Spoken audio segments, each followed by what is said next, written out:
Hello students, welcome to Amar tuition classes. आज मैं आपको एडमिशन चैप्टर का क्वेश्चन नंबर 13 करवा रहा हूँ। आइए देखते हैं क्वेश्चन में क्या दिया हुआ है।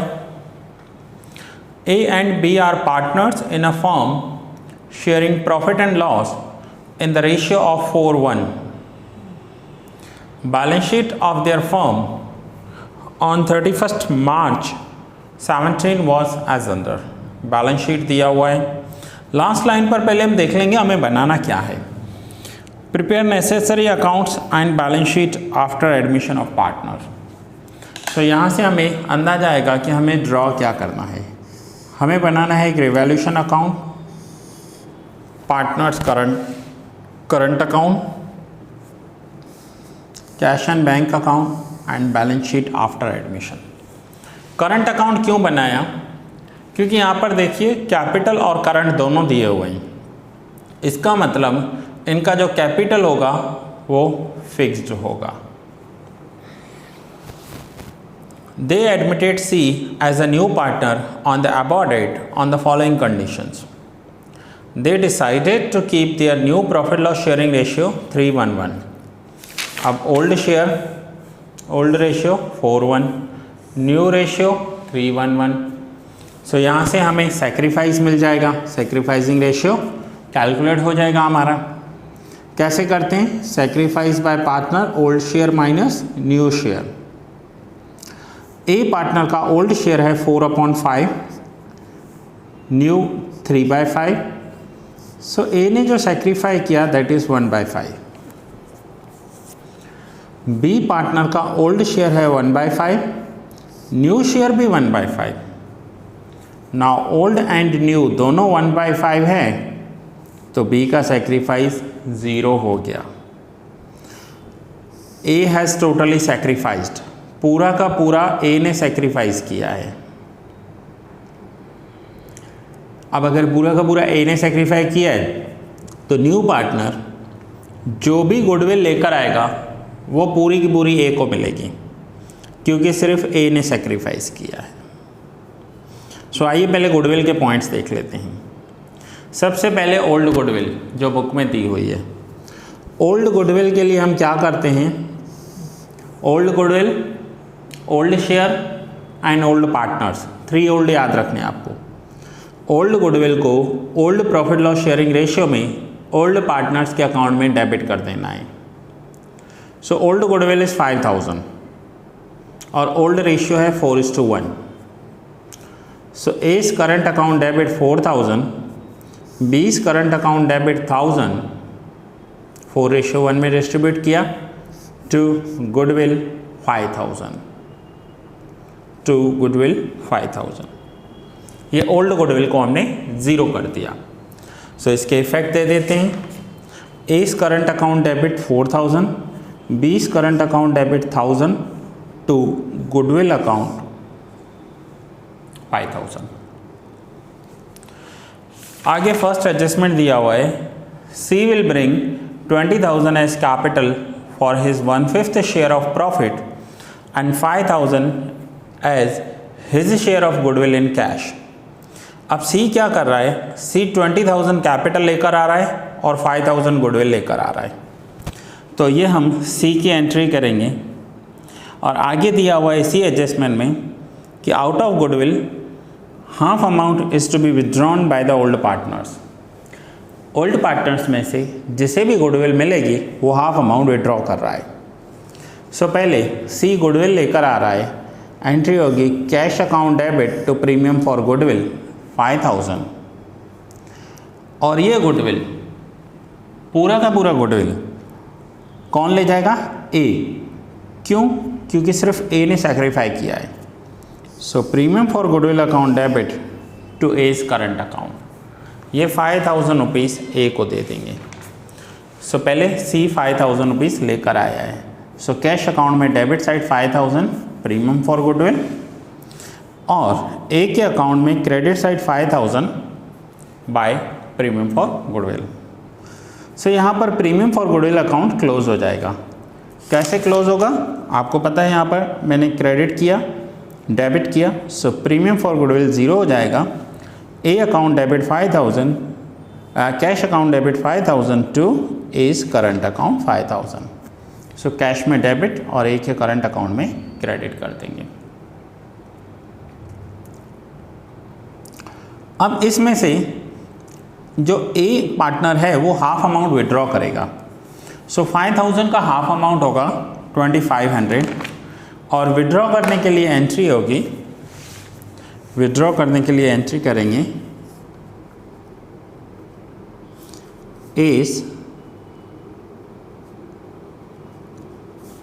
As current account debit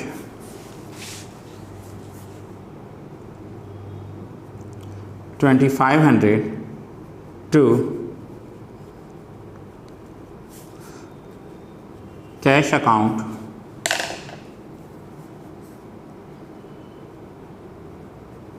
2500। ठीक है, so A's current account debit 2500 to cash account, ये गुडविल के लिए विड्रॉ किए हैं और कैश में क्रेडिट कर देंगे 2500 by A's current account. Same on the same day जब ये न्यू पार्टनर आया है, न्यू पार्टनर अपने साथ कैपिटल लेकर आया है, कितना 20,000। सो एंट्री होगी cash account debit 20,000, cash account debit 20,000 to C's capital account 20,000, cash account debit to C's capital account. से कैश अकाउंट में डेबिट साइड 20,000 और सी का जो कैपिटल अकाउंट है वो फिक्स्ड रहेगा 20,000, सी का कैपिटल बैलेंस शीट में लिखेंगे। नाउ आगे देखते हैं क्वेश्चन में क्या दिया हुआ है।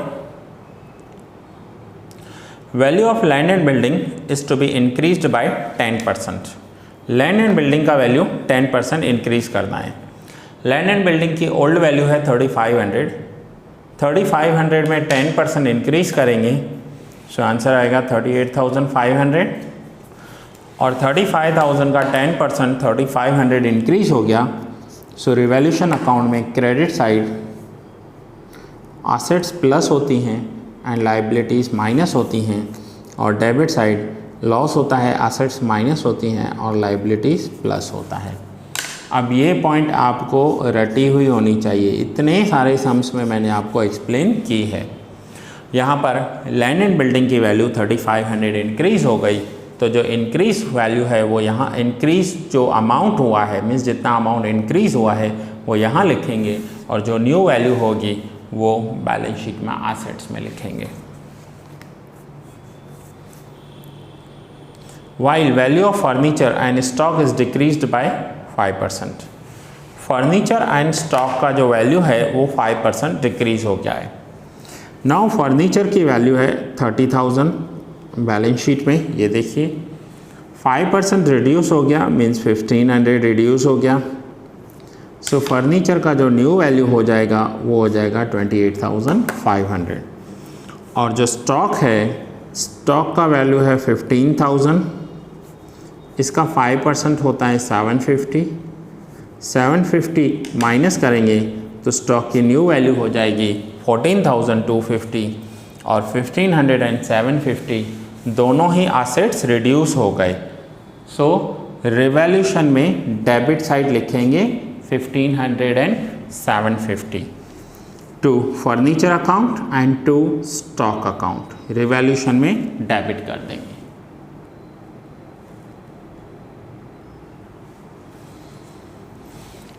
Next adjustment is market value of investment is 35,000 which is to be shown in the books. Investment की मार्केट वैल्यू 35,000 हो गई है।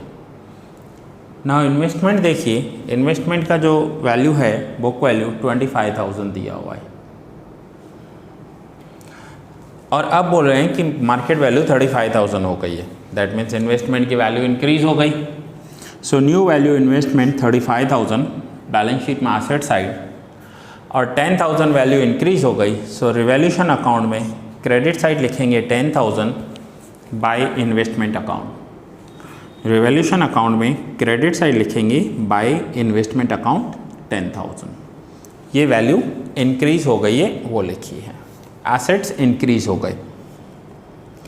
Provision for doubtful debts is to be made at 10% on debtors.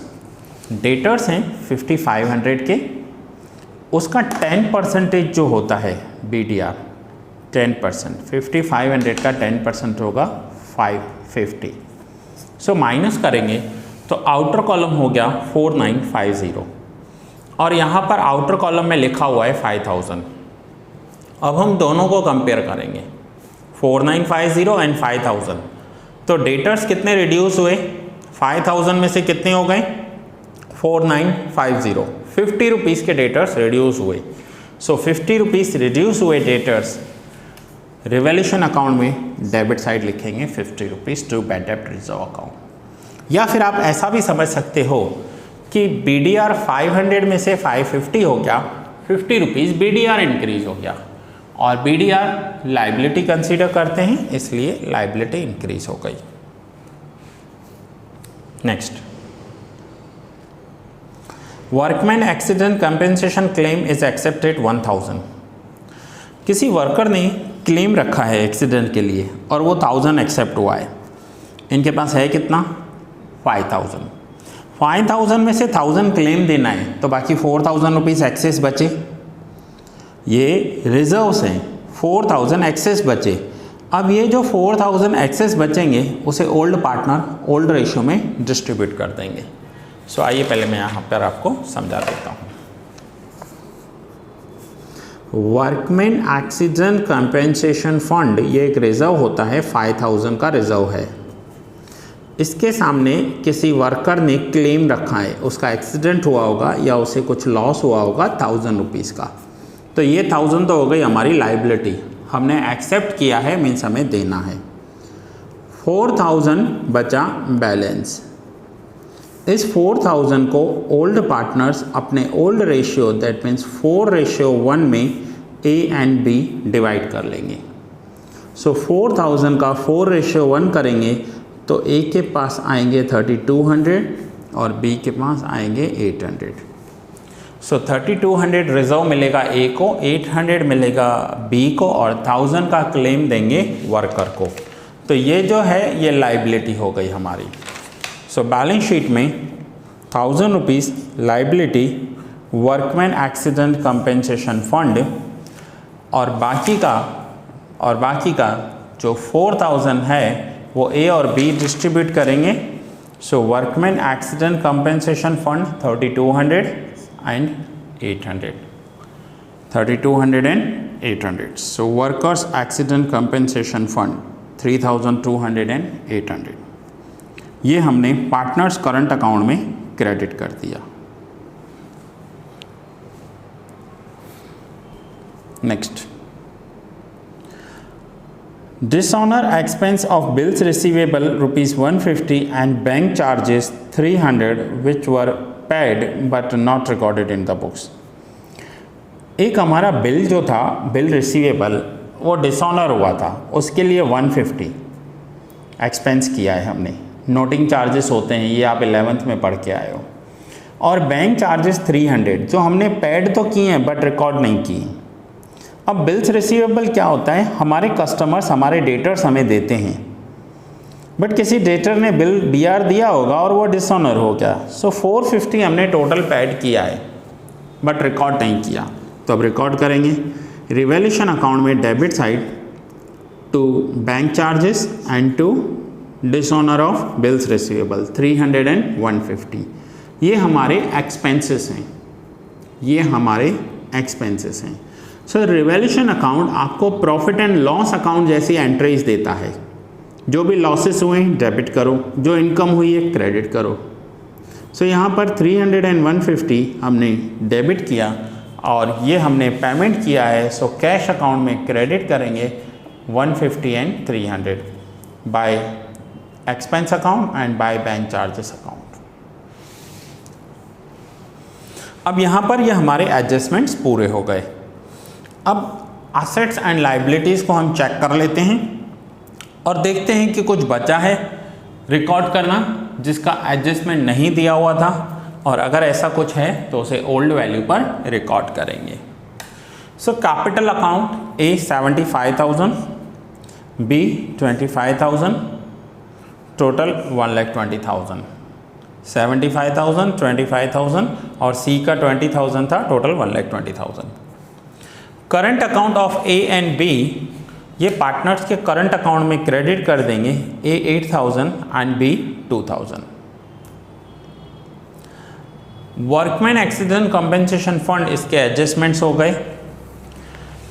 Creditors and bills payable, इसका कोई adjustment नहीं दिया हुआ था, तो हम सेम ओल्ड वैल्यू पर बैलेंस शीट की लाइबिलिटी साइड लिखेंगे, क्रेडिटर्स 4,000 एंड बिल्स पेबल 1,000।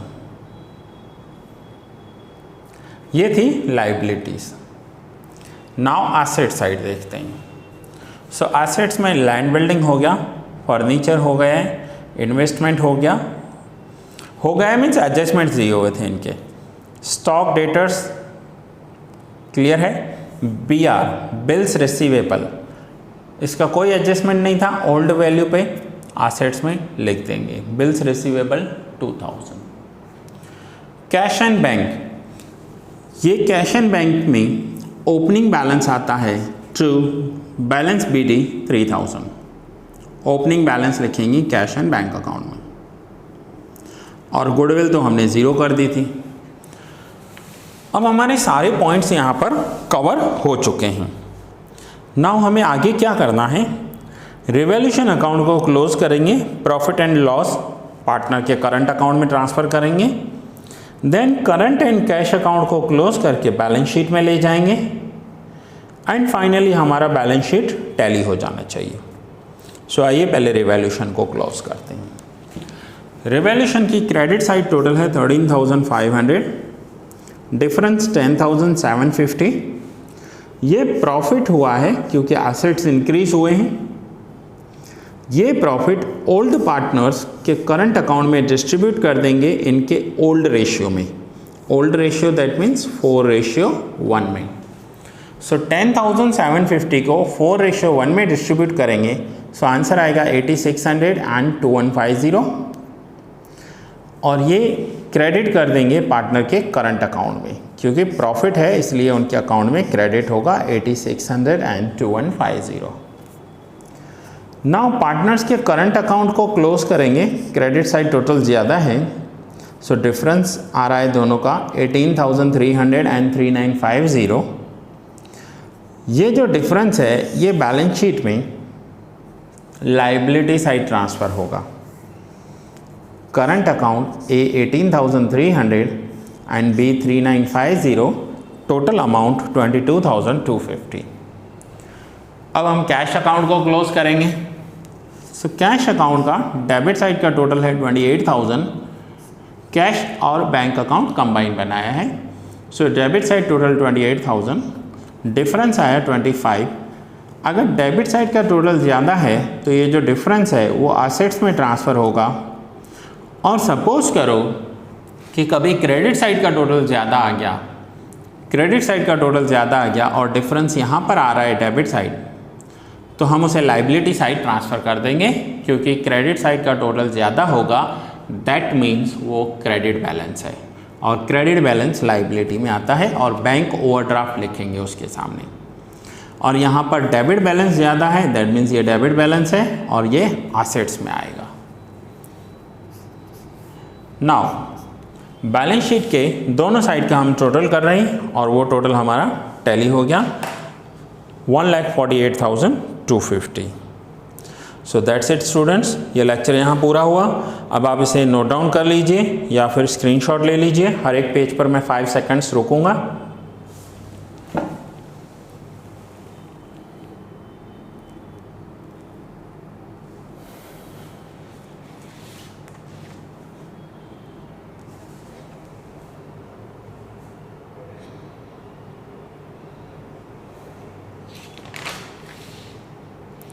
ये वर्किंग नोट्स हैं सैक्रिफाइसिंग रेशियो के।